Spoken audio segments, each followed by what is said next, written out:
welcome to part 75 in my build log series of the Trumpeter 1 to 200 scale model of the Titanic. My hair is wet because it's raining outside. Now, today is a very short video and I will get back to regular length videos soon after Christmas when things calm down a wee bit.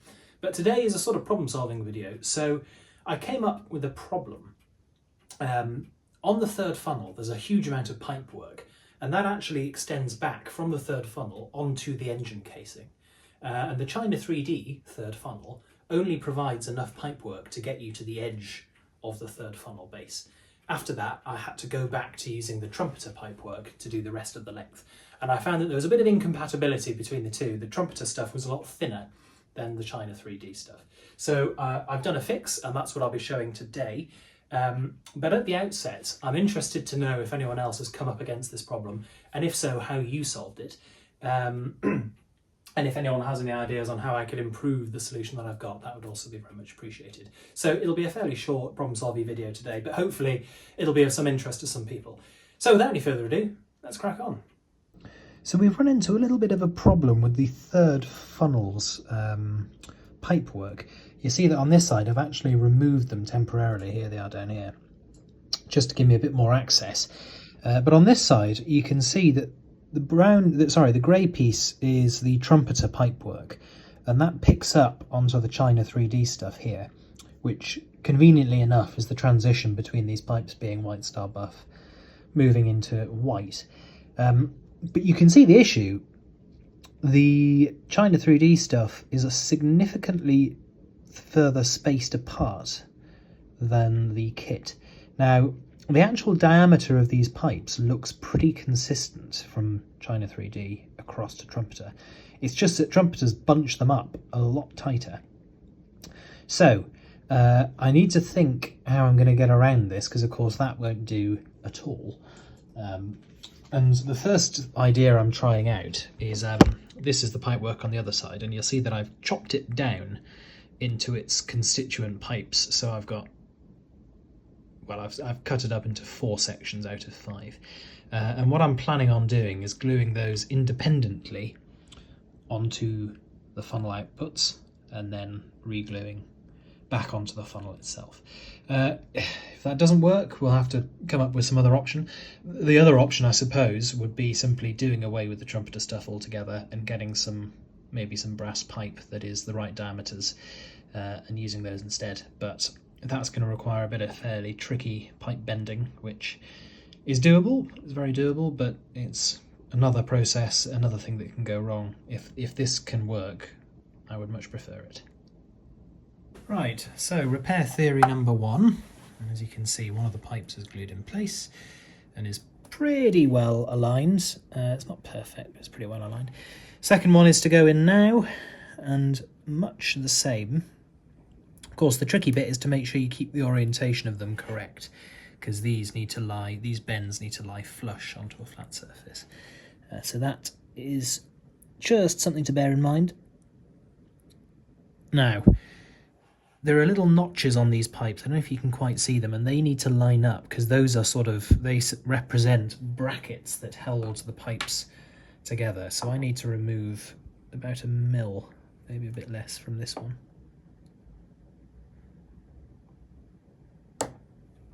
Let's see how much that did for us. Ah, perfect. Okay. Right.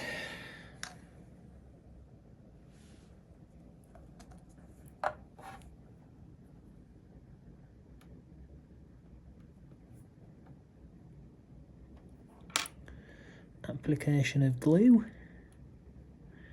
Doing a Yorkshire accent again for no reason. Right. Just push in and let the glue dry.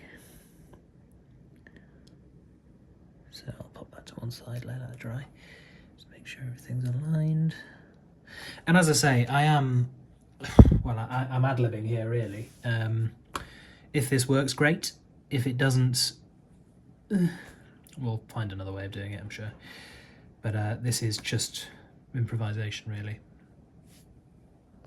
Right, pipe number 3 now. And same process once again.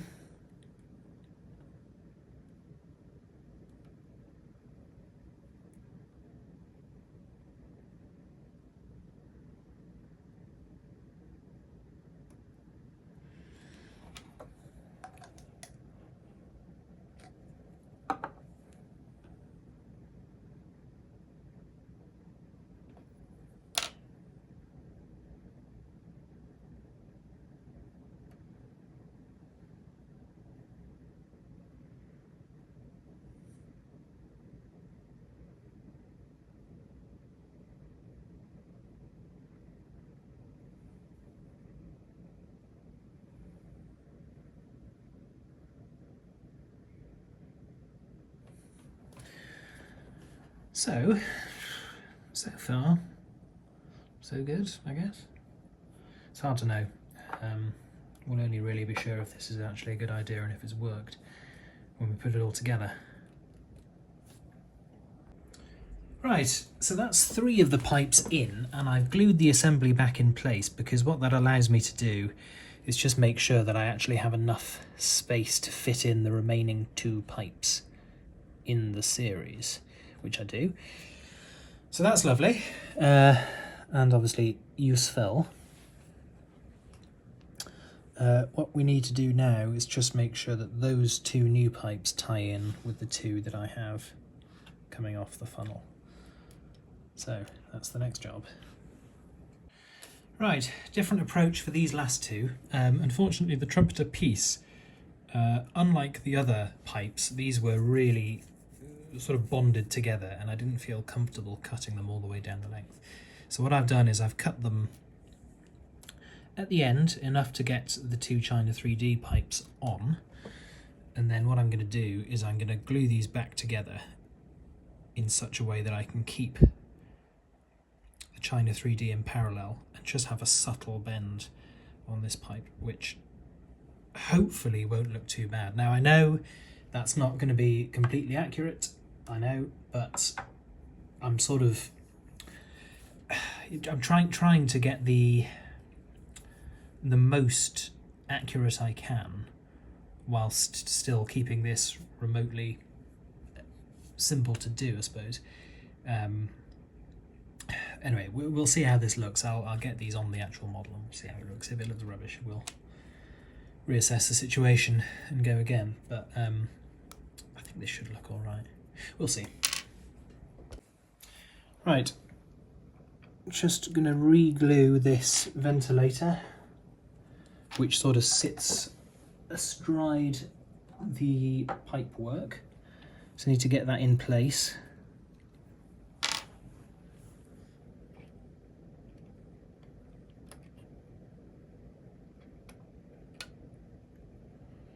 Because of course, until we get this in place, it's impossible to say whether everything is going to tessellate as we want it.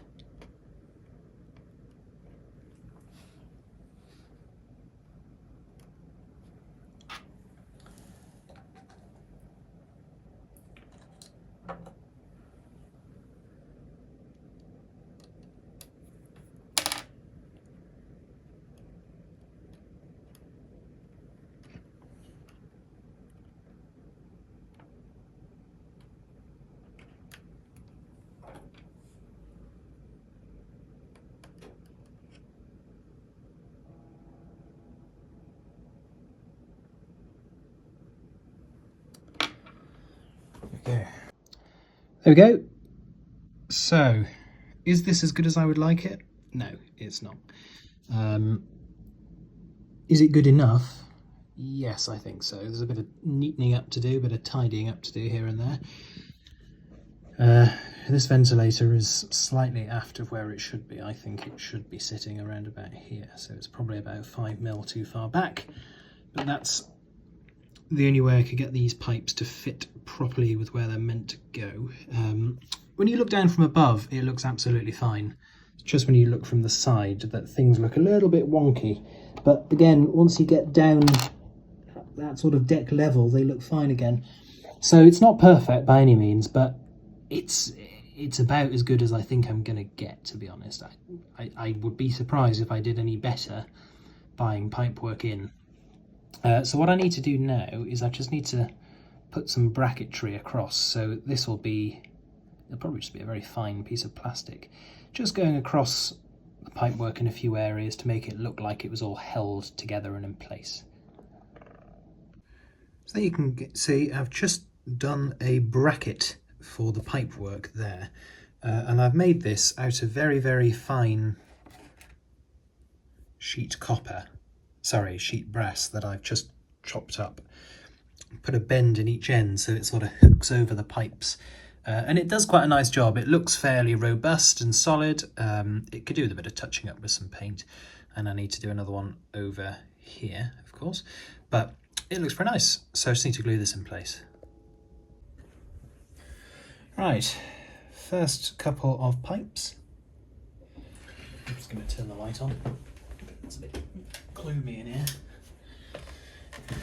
Right. First two pipes need to go in like that.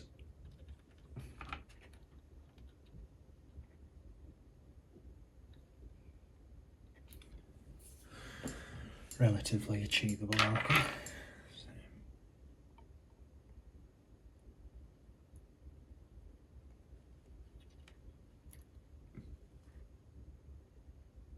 Before I glue things, I'm just checking that the pipework is far enough spaced apart that I'll get them into the China 3D stuff.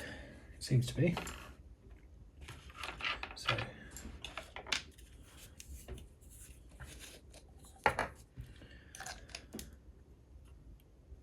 get a daub of glue.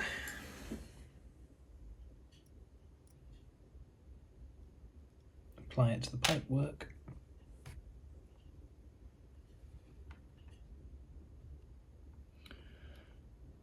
Add it to the model.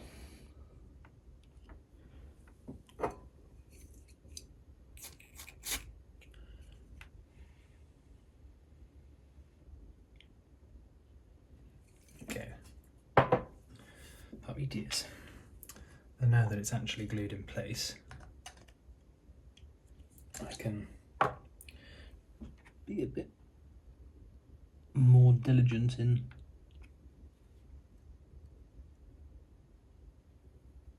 getting it stuck down in other areas as well.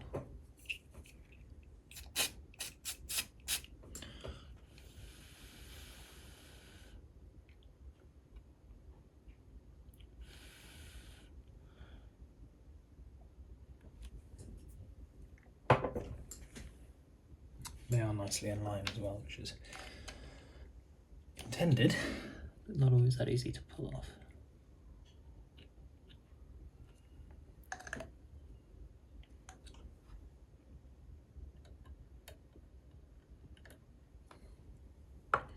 Okay, that's two in.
So incidentally, somebody asked me in the last episode if this activator or kicker left a residue on the model, and it really doesn't. It's a very odd thing, but it evaporates very quickly, almost like an alcohol, and I've never found it to leave a residue as yet. So yep, in my experience, it doesn't do anything like that. Now that I've got this connection done, I just need to actually get these pipes stuck down at other intervals as well.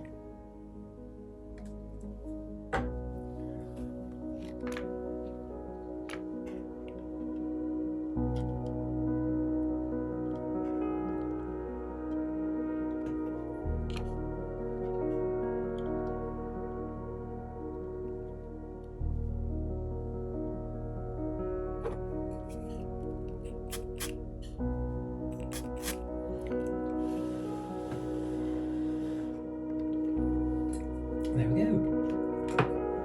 I think I've made a better job of this side than I did of the other side actually, but we live and learn, don't we? There we go.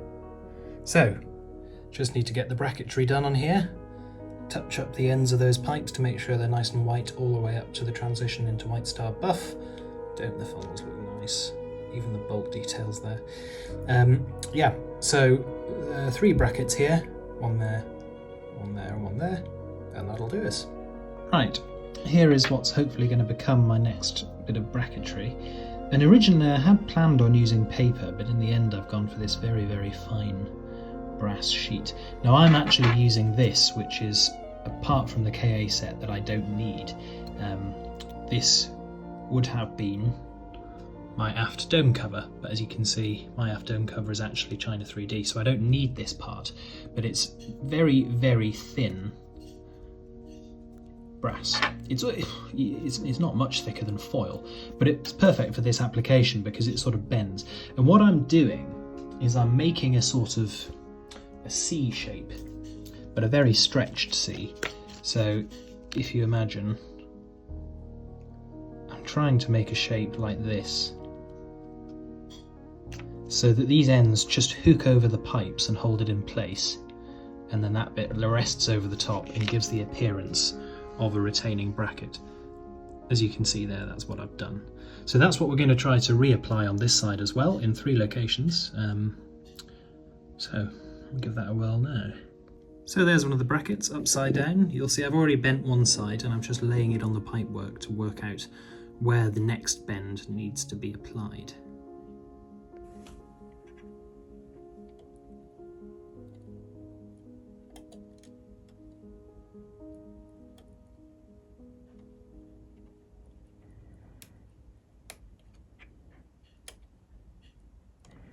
So as you can see, what I've done there is I've hooked the bracket over the pipework,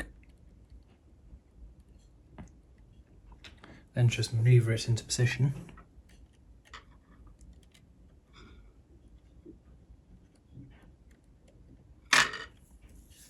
And that's it. Just add a little smidge of glue to hold it all in place, and that's your lot.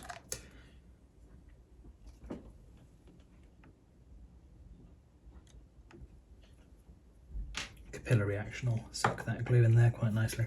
So on to the next one. So final bracket. Sorry if my hands get in the way, but you know, that's life. So what I've done is I've done one hook and I'm just pulling that into position.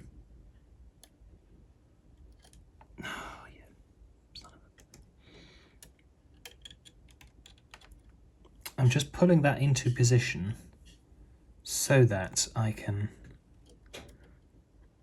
work out where the other bend needs to go. Because it's such thin brass, I'm actually able to use a pair of scissors on a Swiss Army knife.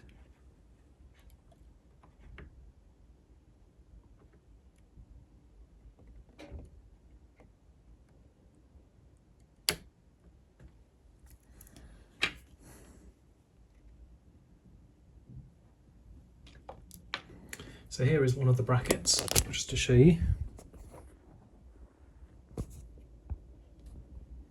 That's it there. You can see the theory just hooks over the top of the pipes. So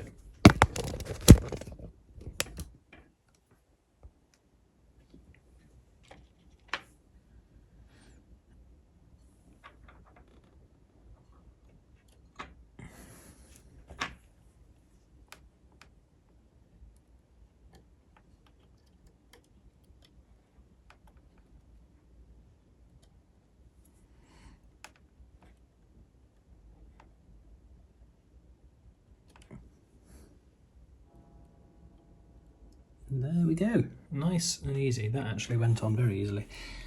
So, as always, I'll just make sure I want this absolutely perpendicular to the pipework. Then I will glue it in place.